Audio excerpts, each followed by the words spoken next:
Imagine waking up to discover AI versions of your life's work everywhere, but you haven't earned a penny from it. That's the nightmare Sir Elton John and hundreds of artists are fighting to prevent right now, as the UK government pushes forward with plans that could fundamentally change who owns creativity in the AI age. In an explosive interview with the BBC, Sir Elton didn't hold back, calling government officials absolute losers, and even labeling Technology Secretary Peter Kyle a bit of a moron. Strong words from the 78-year-old music legend, who's typically more diplomatic. So, what's triggered this rare public outburst? At the heart of this controversy is the Data Use and Access Bill currently moving through Parliament. Despite the House of Lords voting more than 2-1 in favor of protecting artists, the government rejected amendments that would force AI companies to disclose what material they're using to train their systems. Instead, they're leaning toward an opt-out system where tech companies can freely use creative content unless artists specifically say no, essentially shifting the burden entirely onto creators. Sir Elton explained why this approach is fundamentally flawed. The danger is that for young artists, they haven't got the resources to fight big tech firms. He's right. While established artists like himself can afford legal battles, emerging musicians, writers, and visual artists often struggle just to make rent. An opt-out system would require them to somehow monitor every AI platform globally and file individual opt-out requests, an impossible task. The economics are staggering. The UK creative industries generate over £115 billion annually and employ more than 2 million people. But AI systems are being built by scraping millions of creative works without permission or payment. Imagine spending years perfecting your craft, only to have an AI replicate your style overnight after being trained on your work, without your consent or compensation.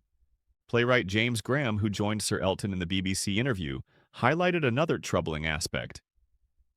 Ministers do understand the value of creativity, but what's frustrating is either the complacency or the willingness to let Silicon Valley tech bros get it all their own way. This points to a growing concern that the UK government is prioritizing relationships with tech giants over protecting its own creative industries. The issue extends far beyond just music.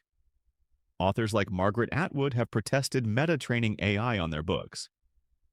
Visual artists have watched in horror as AI art generators create imitations of their distinctive styles. Photographers have seen their images used without permission to train systems that could ultimately replace them. What's particularly puzzling is the government's position given the UK's global reputation as a creative powerhouse. From the Beatles to Banksy, British creativity has been one of the country's most successful exports. Tom Keel, chief executive of UK Music, warned that the government is on the brink of offering up the country's music industry as a sacrificial lamb in its efforts to cozy up to American-based tech giants. Tech companies, for their part, argue that they need access to vast amounts of training data to advance AI technologies, and that an opt-in system would create insurmountable barriers to innovation. They point to potential benefits like accessibility tools and new creative possibilities. Some also claim that training AI on creative works falls under fair use provisions. Though this remains legally contested in many jurisdictions, the battle lines aren't strictly political either. The House of Lords vote demonstrated cross-party concern about the government's approach. Even Prime Minister Sir Keir Starmer, who Sir Elton said needs to wise up, may find himself facing a broader cultural backlash if the government proceeds without compromise. Sir Elton's threat to fight it all the way to court isn't idle. He joined more than 400 British musicians, writers, and artists, including Sir Paul McCartney, in signing a letter demanding that the Prime Minister update copyright laws to protect creators. This collective action shows the depth of concern across creative sectors. For viewers wondering about the government's response, a spokesperson claimed they want both creative industries and AI companies to flourish, and are consulting on a package of measures they hope will work for both sectors. They've committed to publishing a report and economic impact assessment before making final decisions. But critics see this as delaying tactics, while AI companies continue building systems on creators' work without permission. The stakes in this showdown couldn't be higher.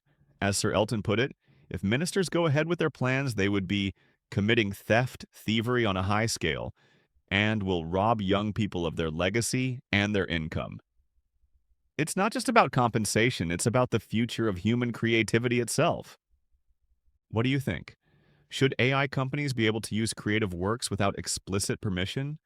Or should creators maintain control over how their work is used? The answer may determine whether we're heading toward a creative renaissance or a future where artists struggle to compete with machines trained on their own work.